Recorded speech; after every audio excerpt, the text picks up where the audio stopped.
Salam sejahtera, selamat pagi kepada anda di luar sana. Anda sedang menonton Awani Pagi bersama saya Jiji Ahmad dan juga Afizi Azaman. Kami masih bersiaran dari rumah membudayakan norma baharu. Afizi, apa khabar? Bangun lambat pagi ni?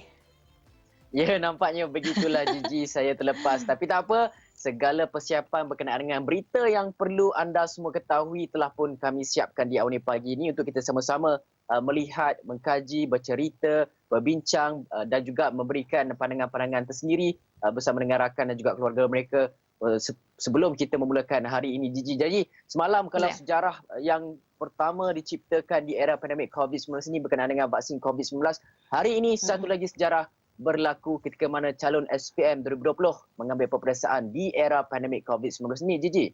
Hmm. Ya, pastinya saya boleh rasakan debaran. Kita memulakan hari ini pun dengan penuh debaran kepada 401,105 calon SPM yang akan memulakan atau menduduki sijil pelajaran Malaysia SPM pada hari ini. Mereka ni, kumpulan pelajar ni, calon-calon SPM ini mencipta sejarah sendiri kerana mengikuti kelas tahunan terpanjang iaitu sepanjang hampir 14 bulan pembelajaran secara face to face atau bersemuka juga. Mereka lalui yang paling singkat iaitu sekitar 4 bulan dan penularan COVID-19 telah memaksa juga calon-calon SPM pada tahun ini melalui pembelajaran norma baharu dan kita harapkan kepada mereka yang menduduki SPM pada pagi ini sempat menonton kita pagi ini, kami ucapkan good luck, all the best. Jangan risau, anda sudah membuat persediaan yang baik sekali. Cuba yang sebaik mungkin. Kalau mungkin ada sebelum memulakan jawab peperiksaan itu, bacalah doa penerang hati dan juga mungkin peluklah ibu dan ayah untuk meminta restu. Fizi, mungkin ada tips sedikit kepada calon-calon adik-adik kita yang sebelum melalui SPM pada pagi ini. Okey, ini bukanlah tips daripada saya taklah pakar mana pun. Tapi ini tips daripada Profesor Dr. Haslinda Abdullah, Timbalan Dekan Pendidikan dan Inovasi Fakulti Ekologi Manusia UPM. Kata beliau, sebentar tadi ketika mana saya berbual beliau, satu perkara adalah pelajar SPM tahun 2020, calon SPM tahun 2020, anda pastikan anda tidak orang kata merendah diri ataupun merasakan perkara anda tak boleh lakukan untuk peperiksaan SPM tahun ini kerana disebabkan oleh pelbagai cabaran yang dihadapi. Jangan underestimate diri sendiri, itu kata beliau. Yang keduanya adalah kurangkan melayari media sosial ketika mana peperiksaan berlaku, kerana kalau melayari media sosial kita akan nampak ini orang kata apa format kertas peperiksaan tahun 2019 2018, ini tak study lagi. Ini akan buatkan panik itu cetus. Dan yang Ya. ketiganya adalah menjaga kesihatan di era pandemik COVID-19. Ini penting sebab ini akan Mm-mm. mempengaruhi cara kita menjawab soalan, cara kita berfikir dan sebagainya. Dan bukan saja kepada pelajar SPM, tips yang diberikan Dr. Haslinda ini, kepada ibu bapa juga, tolong sediakan pembelajaran ataupun sistem pembelajaran yang kondusif di rumah untuk pastikan bahawa calon SPM ni mereka akan dapat belajar dalam keadaan yang tenang dan tak guna lagi dah untuk nak pressure dan sebagainya. Dan ada Mm-mm. juga, kata Dr. Haslinda, tips yang calon SPM sendiri berikan kepada orang ramai di luar sana, kurangkan beri nasihat kepada mereka sebab mereka sekarang ni berada dalam keadaan yang fatigue, orang kata kepenatan disebabkan menunggu peperiksaan SPM ini terlalu lama. Itu antara tips-tips yang Mm. diberikan oleh Dr. Haslinda, Gigi. Ya, sangat baik sekali nasihat yang diberikan. Dalam masa yang sama, kita juga nak ingatkan kepada para guru yang bertugas ketika calon SPM mengambil SPM pada hari ini, juga anda perlu menjaga kesihatan kerana anda berhadapan dengan mereka, calon-calon ini. Mereka perlu menghabiskan sesi SPM ini segera kerana kita tidak mahu ada masalah kesihatan kerana disebabkan oleh guru-guru. Baik, kita nak beralih juga dengan paparan muka hadapan akhbar-akhbar dalam negara. Kita pastinya semuanya tertumpu kepada sejarah yang tercipta semalam apabila kehadiran vaksin pertama negara, dan ini kita boleh lihat di paparan muka hadapan The Star Early Vaccination Cheer yang mana menunjukkan bagaimana vaksin itu diturunkan daripada kapal terbang yang baru sahaja mendarat. Begitu juga kita tengok di hadapan di hadapan akhbar New Straits Times yang menunjukkan bagaimana vaksin itu dibawa di dalam perjalanannya. Mungkin kita semasa melihatnya semalam juga kita pun berasa sebab bagaimana pengharapan ataupun usaha ini diharapkan dapat mengakhiri wabak COVID-19 ini atau sekurang-kurangnya mengelakkan kita daripada terkena jangkitan besar-besaran lagi. Dan begitu juga dengan berita harian ya, Afizi, suntikan vaksin Mhm. COVID-19 bermula Rabu itu juga merupakan paparan muka hadapan akhbar berita harian, dan rata-ratanya muka hadapan akhbar pada hari ini menunjukkan bagaimana terujanya kehadiran vaksin COVID-19 ke dalam negara kita, Afizi. Ya, betul tu. Dan dalam masa yang sama, kita ada perkembangan terbaru berkaitan dengan COVID-19 yang mana program imunisasi COVID-19 ini sebenarnya diawalkan, kalau tak sebelum ni kita lihat 26 hari bulan. Tapi diawalkan bermula 24 Februari ini sebab kita dah dapat vaksin. Semalam kita pun begitu teruja sekali orang ramai dan YB Khairy Jamaluddin telah pun mengumumkan perkara tersebut yang mana Tan Sri Bidin Yassin akan terima suntikan vaksin COVID-19. Begitu juga dengan Ketua Pengarah Kesihatan Tan Sri Dr. Nur Hisham Abdullah yang akan dijadualkan bermula 24 Februari ini. Kedua-dua mereka ini akan terima suntikan vaksin di Klinik Kesihatan Putrajaya, dan ini sekaligus mengawalkan program imunisasi kebangsaan. Selain Perdana Menteri, dalam masa yang sama juga petugas Bersih Harapan akan menerima suntikan vaksin yang pertama, dan beliau berkata demikian ketika mana vaksin Pfizer-BioNTech itu tiba di lapangan terbang Kuala Lumpur pada hari semalam, hari Ahad. Dan ini sudah pasti membuka lembaran baru buat Malaysia perangi COVID-19 dalam fasa seterusnya. Sebelum kita ke laporan itu, ada dua lagi perkara yang saya mahu bawakan kepada anda. Yang pertamanya adalah berkaitan dengan program imunisasi ini diawalkan. Yang keduanya adalah berkaitan dengan seramai lebih kurang dalam 200,000 lebih petugas Bersih Harapan telah pun berdaftar untuk menjalani suntikan vaksin COVID-19 fasa pertama. Dan yang ketiganya adalah berkaitan dengan berita baik buat guru-guru, tapi bukan semua guru. Guru-guru yang tergolong dalam kumpulan berisiko tinggi, kerana penilaian akan dibuat kepada anda semua, yang mana YB Khairy Jamaluddin menyatakan bahawa beliau akan meminta senarai nama guru-guru daripada Menteri Pendidikan untuk melihat ataupun orang kata membuat saringan terlebih dahulu untuk pastikan bahawa guru-guru juga akan terima suntikan vaksin pada fasa pertama. Tapi bukan ke semua guru, sebab kita mempunyai beberapa kekangan. Kekangan yang pertama adalah berkaitan dengan bekalan vaksin COVID-19, dan kekangan yang kedua adalah berkaitan dengan petugas Bersih Harapan juga bukan merangkumi sektor kesihatan, tapi juga bukan sektor kesihatan, terdiri daripada ATM, PDRM dan sebagainya. Jadi bekalan vaksin itu memainkan satu faktor ataupun indikator untuk kita lihat sama ada guru-guru ini dapat diberikan vaksin ataupun tidak. Tapi semua itu akan dibawa ke jawatan kuasa vaksin minggu depan seperti yang YB Khairy Jamaluddin menyatakan. Jadi Gigi, apa lembaran baru buat vaksin COVID-19 di Malaysia ni? Ya, untuk vaksin COVID-19 yang ditunggu-tunggu untuk melindungi penduduk di Malaysia selamat tiba juga kita lihat, kita bawakan juga semalam.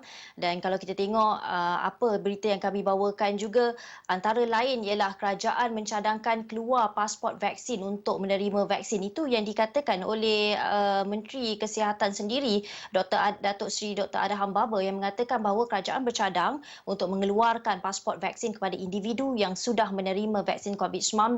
Ini merupakan bukan satu cadangan yang baru. Cadangan-cadangan ini pernah kita dengarkan di beberapa negara yang telah menerima vaksin sebelum ini. Ini antara lain untuk memastikan individu yang mungkin travel atau pergi ke satu-satu negara selepas ini dapat dipastikan mereka sudah divaksin ataupun tidak. Terdapat dua kaedah, iaitu yang pertama melalui MySejahtera, kata Dr. Adham Baba, dan kita boleh pamerkan dalam MySejahtera. Dan yang kedua, kita boleh buat fizikal bentuk pasport yang boleh diterima di negara lain. Kalau ikut perancangan, kita perlu lihat juga bagaimana negara-negara lain boleh bekerjasama dengan pasport vaksin berkenaan, terutamanya apabila kita ke luar negara. Ini sebenarnya penting kerana ada dalam dunia ini mereka tidak mahu menerima vaksin.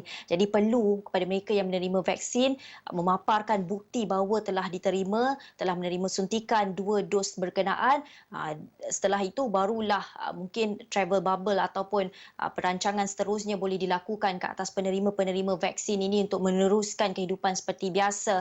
Dan dalam masa yang sama, untuk mereka yang tidak mahu menerima vaksin juga tidak dibenarkan keluar, mungkin dalam menggalakkan atau mengelakkan lebih daripada penularan ini, Hafizi.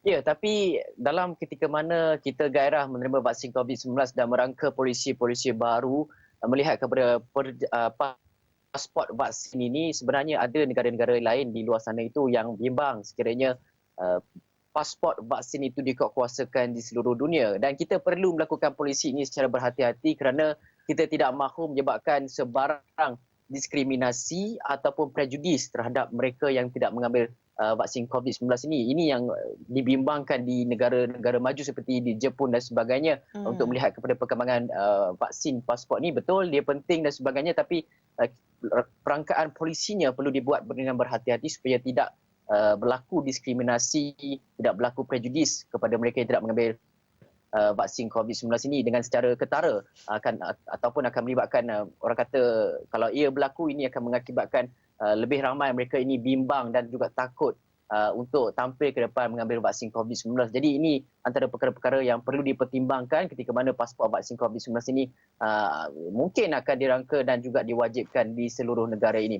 Okey, dalam masa yang sama juga kita nak melihat kepada perkembangan pasport ini. Kita nak dengar sedikitlah petikan yang dilaksanakan ataupun yang dilakukan oleh YB Khairi dan juga YB Dr. Adham Baba semalam. Terdapat dua kaedah, iaitu pertama melalui MySejahtera. Kita boleh pamerkan dalam MySejahtera. Yang kedua kita akan buat secara fizikal, maknanya kalau ikut rancangan kita perlu lihat juga bagaimana negara-negara lain boleh collaborate dengan pasport vaksin tersebut. Terutama sekali apabila kita keluar negara. Pada hari ini kalau kita pergi ke Arab Saudi, kita perlu ada yellow book tu, iaitu kita perlu ada yellow book dengan Arab Saudi. Tapi negeri-negeri lain kita akan cuba untuk berunding bagaimanakah kita boleh selaraskan pasport vaksin di peringkat internasional.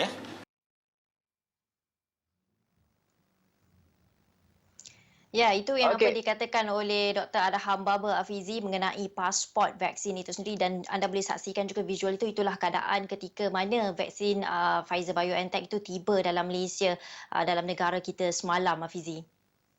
Ya, betul tu. Dan dalam masa yang sama juga kita melihat kepada perkembangan pembukaan sekolah pada 1 Mac nanti untuk pelajar sekolah rendah, dan juga kemudian pada 8 Mac untuk pelajar sekolah menengah. Dan dalam masa yang sama, kebimbangan ataupun terdapat isu-isu berbangkit berkaitan dengan pembukaan sekolah ini, antaranya adalah berkaitan dengan apa yang akan terjadi kepada 150,000 laptop yang dikatakan akan diberikan kepada pelajar ketika mana PDPR ini dijalankan di rumah dan juga dalam talian. Yang keduanya adalah berkaitan dengan apa yang akan terjadi kepada didik TV yang telah pun ataupun baru saja dilancarkan, tetapi tiba-tiba ada pembukaan sekolah semula 1 Mac dan juga 8 Mac ini. Dan yang ketiganya, apakah yang akan terjadi kepada ibu bapa yang telah pun menghabiskan wang mereka untuk membeli peralatan elektronik untuk pastikan bahawa anak mereka boleh belajar di rumah, dan adakah mereka perlu mengeluarkan wang lagi untuk orang kata membeli peralatan perlengkapan sekolah anak-anak mereka, baju sekolah, seluar sekolah, kasut sekolah dan sebagainya. Jadi ada cadangan yang diberikan oleh ahli Parlimen Pembangkang, yang mana kalau kita lihat mereka mencadangkan untuk beri kelonggaran murid berpakaian bebas di sekolah. Beberapa ahli Parlimen Blok Pembangkang pohon agar golongan pelajar sekolah rendah dan menengah bakal memulakan kembali persekolahan secara berperingkat 1 Mac ini diberi kelonggaran untuk berpakaian bebas. Dalam satu kenyataan hari ini, Jawatankuasa Pendidikan Pakatan Harapan yang dipengerusikan oleh bekas Menteri Pendidikan Dr. Mazli Malik berkata kelonggaran itu wajar bagi meringankan beban kewangan ibu bapa yang terkesan akibat daripada pandemik COVID-19. Kumpulan berkenaan berkata Kementerian Pendidikan Malaysia boleh pertimbang kelonggaran berkenaan sekurang-kurangnya untuk tahun ini, dan pihak KPM juga hendaklah berikan kelonggaran terhadap isu pakaian rasmi sekolah. Ramai ibu bapa yang telah terbeban dengan pandemik dan telah berbelanja besar untuk pendidikan anak-anak. Kelonggaran ini akan memberikan sekurang-kurangnya kebebasan untuk tahun ini saja, Gigi. Jadi Gigi, adakah Gigi berpandangan sedemikian? Ya, saya setuju dengan pandangan ini. Dalam masa yang sama, ia membantu juga segolongan ibu bapa yang mungkin berdepan dengan cabaran banjir baru-baru ini di Pantai Timur dan juga di beberapa negeri di dalam negara. Apabila kita berhadapan dengan banjir itu, tahu je lah barang harta benda semua habis. Mungkin kerugian di situ juga perlu keluarkan wang juga untuk menggantikan barang-barang rumah dan juga harta benda. Dalam masa yang sama juga, KPM perlu menitik beratkan mengenai apa yang disuarakan oleh pihak pembangkang ini, apa yang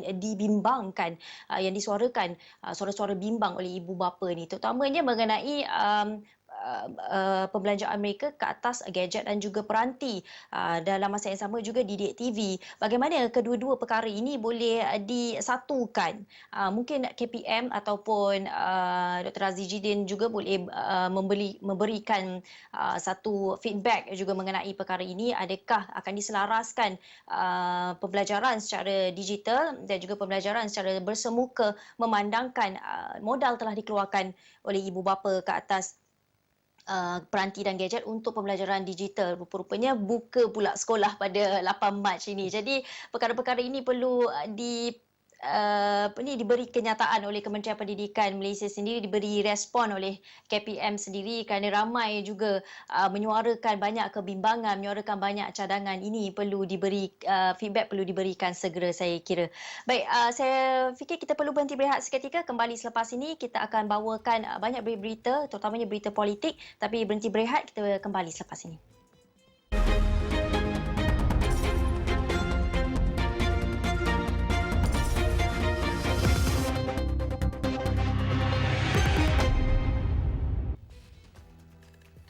Baik, Ya, di era bertemu pandemik lagi. COVID-19 ini, sektor pelancongan dikatakan akan sektor pelancongan merupakan sektor yang paling awal terkesan akibat daripada pandemik COVID-19, dan sektor ini juga merupakan sektor yang paling lambat untuk pulih kembali di era pandemik COVID-19. Jadi kita dengar cerita-cerita berkaitan dengan pihak hotel yang turun ke jalanan, memberikan ataupun menjual makanan di tepi jalan dengan berharga RM3, RM2 dan sebagainya di Pulau Pinang, untuk membantu ataupun memastikan bahawa mereka tak perlu melepaskan pekerja mereka masing-masing, kerana kita faham di era pandemik COVID-19 ini angka pengangguran itu berada pada paras 700 hingga 800 ribu penganggur. Jadi kita tak mahukan lagi ada pekerja-pekerja yang terpaksa dibuang oleh, terutama sekali di sektor-sektor pelancongan, airlines dan sebagainya. Jadi ada satu cadangan ataupun dilaksanakan oleh YB ataupun diberikan oleh Menteri Pelancongan Seni dan juga Budaya Datuk Seri Nancy Shukri, yang menyatakan bahawa orang ramai yang berada di kawasan PKP, PKPB, PKPP bersyarat ini dibenarkan ataupun mulakan aktiviti pelancongan di lokasi-lokasi setempat di kawasan PKP, PKPB, PKPP ini, kerana kerajaan telah membenarkan aktiviti pelancongan beroperasi di kedua-dua kawasan itu. Sambil nasihatkan orang ramai yang melancong dengan selamat, YB Nancy juga menyatakan bahawa langkah itu dapat menyokong pertumbuhan sektor pelancongan negara, dan beliau sifatkan pengumuman kelonggaran bagi pembukaan sektor pelancongan dan kebudayaan di kawasan PKPB dan PKPP adalah khabar gembira buat penggiat industri pelancongan dan kebudayaan tempatan. Jadi dua kawasan je lah, PKPB dan juga PKPP ini dibenarkan untuk beroperasi, dan kita boleh pergi melawat seperti di zoo, aquarium, taman rekreasi di kawasan PKPB dan juga PKPP. Saya dengar Gigi, zoo mereka dapat bertahan, ataupun zoo negara baru-baru ini menyatakan bahawa mereka hanya dapat bertahan sehingga April saja untuk beri makan dan sebagainya kepada haiwan-haiwan berada di kawasan tersebut. Jadi ini berita-berita ini buatkan kita bimbang sekiranya mereka akan terpaksa menutup operasi dan sebagainya. Apa akan terjadi kepada haiwan-haiwan tersebut. Jadi bolehlah kita mula melancong pergi ke zoo-zoo. Betul tak Gigi, bawa anak-anak Ya, betul tu. Memandangkan kapasiti kenderaan pun boleh dimasuk, boleh lebih daripada 2 orang ketika ini, dan juga makan di kedai pun boleh 2 orang, tapi perlu ada penjarakan fizikal. Itu semuanya adalah mungkin faktor-faktor yang boleh menyebabkan anda ataupun membuatkan anda untuk keluar pergi melawat ke tempat-tempat di kawasan anda sendiri bagi merancangkan ekonomi pelancongan di situ, kerana dalam masa yang sama tak perlulah bersesak di mall sahaja. Anda dan anak-anak dan juga mungkin keluarga boleh meluangkan aktiviti di kawasan-kawasan seperti yang Afizi sebutkan, mungkin di akuaria, di zoo negara, bagi membantu mereka ini merancangkan lagi ekonomi mereka. Dan juga kerana saya semalam sempat keluar juga di pusat beli belah, ramai saya tengok pergi ke pusat beli belah dan masa yang sama bawa anak-anak pergi makan aiskrim dan sebagainya. Saya kira pusat beli belah tu mungkin sedikit sesak.